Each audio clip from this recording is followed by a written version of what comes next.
on Cajun Cardboard.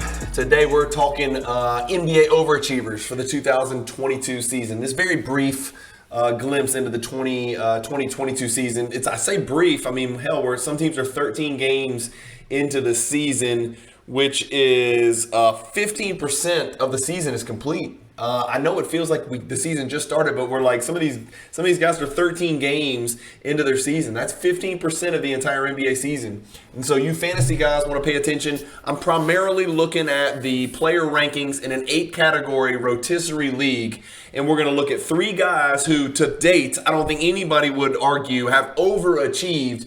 And then that begs the question, is this sustainable? Are they going to continue to produce like this? Why are they overachieving? Let's take a little bit closer look into the 8 categories, figure out what's sustainable, what's not. Are they overachieving in every category? Is it maybe just one category that's causing them to be a little bit overvalued right now and a little bit higher ranked on the overall fantasy basketball rankings? As always, I'm going to shoot you guys over to Basketball Monster, which is what I use. It's a paid subscription that I have. I think it's the go-to fantasy basketball site. Josh Lloyd is a genius. He's their lead basketball analyst on this site. I'm no Josh Lloyd, but I have played fantasy basketball for over 25 years. Yes, that's right, over a quarter of a century. And Basketball Monster is indispensable and absolutely necessary.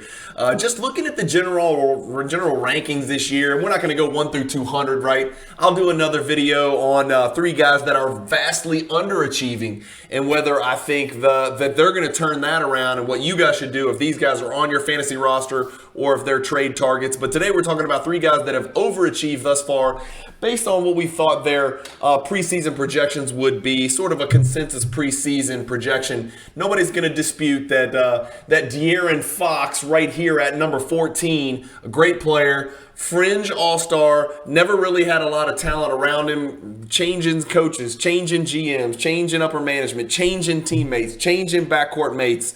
You know, it's like the Kings are just kind of snake bitten, but they're doing it to themselves with stupid draft picks, with the Bagley situation. Davion Mitchell was a bad draft choice. We thought they got it right with Keegan Murray, but he's honestly underwhelming thus far, in my opinion, on the court. I haven't looked real closely at his fantasy relevance, but on the court, Keegan Murray hasn't done quite what we thought he would do, coming off that explosive, Summer League, where he was one of the better players in Summer League. He checked a lot of boxes, especially in the way that he fits with the Kings. But De'Aaron Fox is at 14 right now on the Kings. And again, I should have mentioned trading away Halliburton was an interesting choice, to say the least. I guess they thought that 2 high usage rate guards could not flourish together. Tell that to Houston. Tell that to Toronto. Tell that to Oklahoma City Thunder. Tell that to Detroit Pistons. They disagreed. They've got the exact situation that the Sacramento Kings could have had if they would have allowed Fox and Halliburton to figure it out. And I think Fox and Halliburton could have figured it out, especially with the uptick in statistical performance that we've seen from both Fox and Halliburton. Shit, Halliburton's number 8 overall in the 2022 fantasy rankings on Basketball Monster. So he's an absolute monster in the fantasy world. Let's talk about Fox. I've got him pulled up here.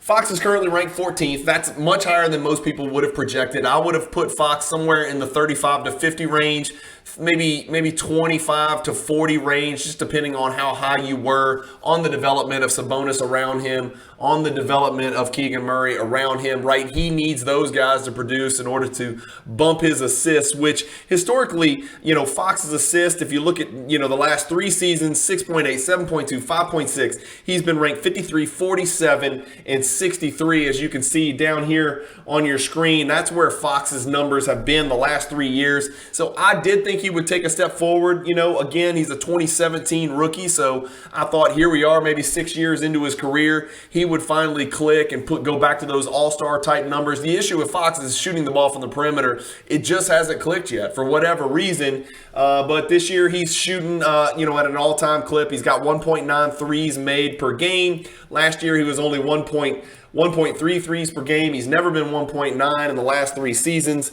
He's rebounding the ball better. He's assisting the ball at 5.8, which is still not quite what you'd expect. Somebody who's a blur with the basketball, you'd think his assists would jump up a little bit. His steals are right on the number at 1.1. Blocks are normal. Here's the deal. This is why Fox's numbers are insane and why he's ranked 14th. And this is why, even though I'm a huge Fox basketball card collector and a huge fan of De'Aaron Fox, generally speaking, and I think he is an all-star caliber player, and that's what the Kings thought when they gave him a max contract, his percentages are just plain preposterous and unsustainable right now. For a player who does not play in the post and shoot half hooks all day or dunk everything, he's shooting 55% on the season in a 10-game sample size. That is not going to continue. There is no question he might sniff 50% from the field, but 55% is not sustainable. 86% from the line. I have no reason to believe he's going to shoot 80% from the line, let alone 86.3% from the line. His usage rate is up to 31.1. That I do believe is here to stay, right? And usage rate is relevant in the fantasy basketball world. He is obviously the focal point offensively, and he has the floor general and everything that the Kings need. And he'll be the ultimate dictator of whether they're successful and can sneak into the play-in or not. But 55.1% from the field on 18 shots. His shots are actually down a little bit over the last 2 seasons, which, again, the fewer you take, presumably your percentages will increase a little bit because you're taking cleaner looks, at least in theory, right? That's not always the case. Trae Young being an example. But 86% from the line on 5.1 free throws. 55-86 is just not happening. Those are not going to be his splits. He's not going to be there, even by the All-Star break. He's a sell-high candidate in my personal opinion. I would move De'Aaron Fox. If you can get somebody back for Fox that's somewhere around the 15 to 20 rank, maybe, I don't want to say a Karl Towns, but look, Fox is ranked 5 spots ahead of Giannis, right? And if you look at your screen, the darkest, deepest, most disgusting red thing on your screen is Giannis shooting 64.9% from the line on 12.3 attempts. Trust me, I feel this. I have Giannis on my dynasty fantasy team, and I've had him since all the way back to 2014. So if there's one person that knows Giannis is the trouble from the free throw line, it's me. But yeah, Fox is 5 spots ahead of Giannis. He's ahead of Fred VanVleet. If you could move Fox for a VanVleet or a Lillard or even honestly even a Lauri Markkanen or an Embiid who's a little bit underwhelming right now at 24, right? That's the tail end of a second round type pick.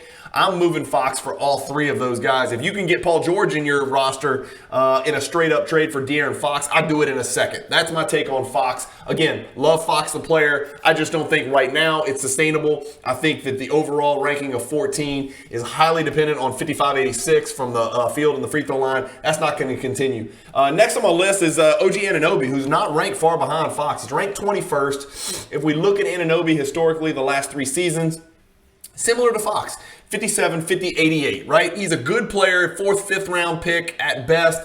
Again, the thing you hang your hat on with OG Anunoby is his defensive statistics. From the guard/wing position, he's blocked 0.7, 0.7, 0.5. Well, this year he's blocking 0.8, so up a little bit. That's not too much of an anomaly. That's something that might sustain. But he's stealing the ball at 3 per game. Again, we've played 13 games, 15% of the way through the season. That's 39 steals in 13 games. That's not going to sustain. Again, 3.0 steals per game is preposterous. I didn't look, but he's got to be at or near the top of the league lead in steals. He's always been great at taking the ball away. 1.4, 1.5, 1.5. Those are great steals numbers. 3.0 is off the charts preposterous steals numbers, which I don't think is sustainable. His usage rate's about the same. Offensively, he's shooting the ball better than he did last year. In fact, his field goal percentage has gone down 3 consecutive years, as you can see on your screen, from over 50%, which was actually helpful on 8.2 field goal attempts per game. As his field goal attempts have gone up to 12, then to 14, his field goal percentage has gone drastically down. He's not a great free throw shooter, and he's over 80% from the free throw line. Can he shoot 46.6% for the rest of the year? Probably. But is he going to shoot 80% from the free throw line? I have no reason to believe he will.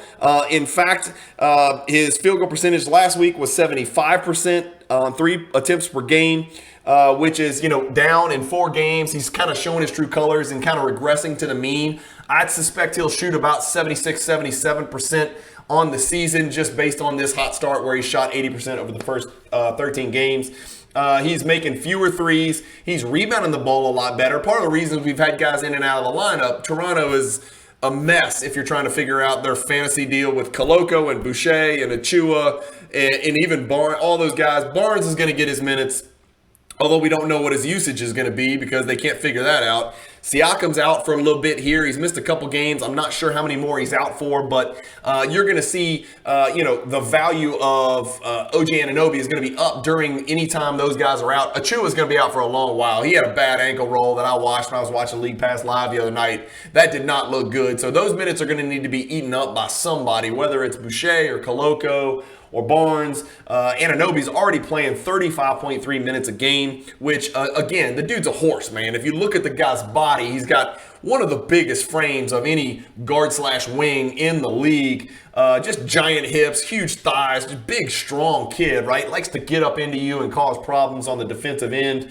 Again, his points are down, his threes are down, his rebounds are a little bit up, his assists are down because he thinks he's the man. And he's shooting the hell out of the ball. He's shooting it a lot. He's shooting 13.4 assists per game. But last week, that went way up because Siakam's out. And trust me, I know. I got to see him live in Dallas against Doncic when I was down there for a card show in Dallas.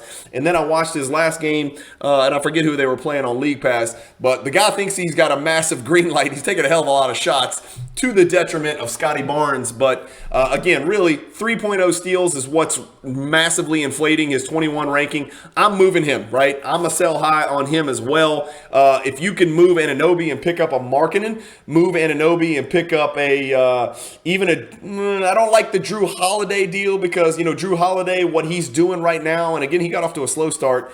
It hinges on, Middleton being out. Now Giannis and Middleton and Drew Holiday are out. So the Bucks are like a G League team, basically, albeit a good G League team with that supporting cast. But if you can move an Anunoby for a teammate like a Van Vliet or a Lillard or a Towns even, or a Miles Turner, and although, there's some uncertainty about Miles Turner and whether he's going to be a Pacer forever, even going down here, clearly, if you can move Anunoby for Morant, Booker, Bane, Beal, even Lopez, who's, I think, also drastically overachieving based on that dark green blocks right there. Again, is he going to block 2 a game? Probably. Is he going to block 2.7? Probably not. Plus, he's always a health concern. And even if you think Siakam's going to come back healthy, I'd move him for a healthy Siakam or a DeRozan or a Jaylen Brown.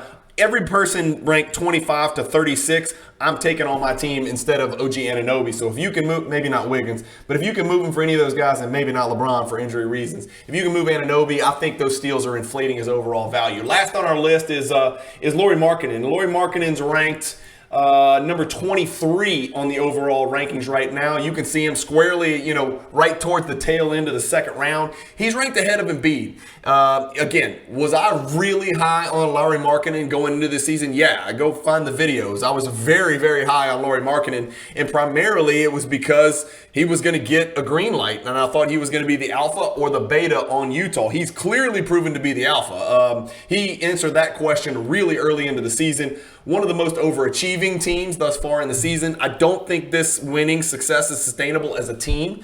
I don't think that Danny Ainge is probably very happy about it, but it's fun to watch. I think they're 10-3 and leading the West. How long is this going to continue? At some point in the NBA, look, talent is going to just take over. And while I think Jordan Clarkson and Lauri Markkanen, and Sexton and Olynyk are decent players, and Conley's a good little veteran, there is no way in hell this team is going to win half their games on this season. I just can't believe it. I don't see how it's possible in an 82-game schedule for this to sustain. Again, they've had really good health issues. No injury concerns or injury issues thus far, so that's a big part of it. And some of these teams are always fighting through that stuff. That hadn't really wrecked the Utah Jazz yet, so that's part of their team success.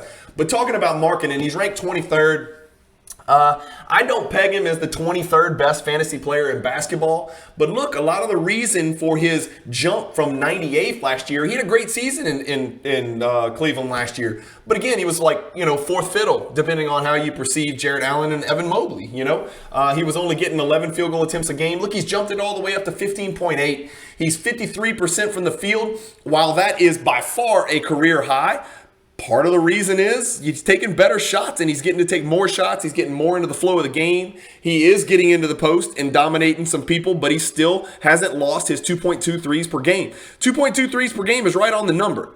He was 30.8 minutes a game last year in Cleveland, but again, that wasn't with the ball in his hands. Now he's got the ball in his hands and he's playing a full 3 minutes, 2.3 minutes more per game.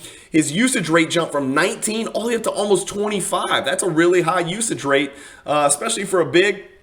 So I would not be surprised if Lauri Markkanen can sustain this. In fact, I also think his assists are going to jump, and he could hover around the 1.0 blocks per game. The dude is 7 feet tall, so and spends a little bit of time in the post, although he does like to pick and pop and float out to the perimeter and flare screen and even come off some down screens and some things like that. So I don't know if he's an 88% free throw shooter, but the dude shot 87% last year, so it's not out of the realm of possibility. Of the three guys that we talked about, Fox, Anunoby, and Markkanen, he's probably got the most sustainability to continue to hover around here towards the tail end of the second round in that 20 to 30 overall ranking range.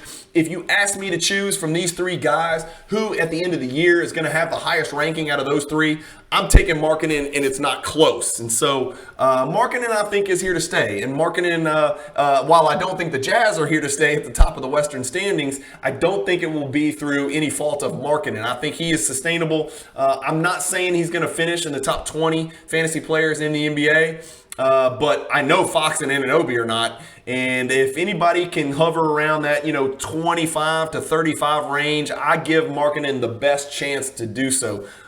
So that's my thoughts, guys. Just three guys that I think to this point, I think everyone would agree have exceeded projections, right? But the question is, okay, those were projections, and okay, we're 13 games into the season, 10 games for some of these guys.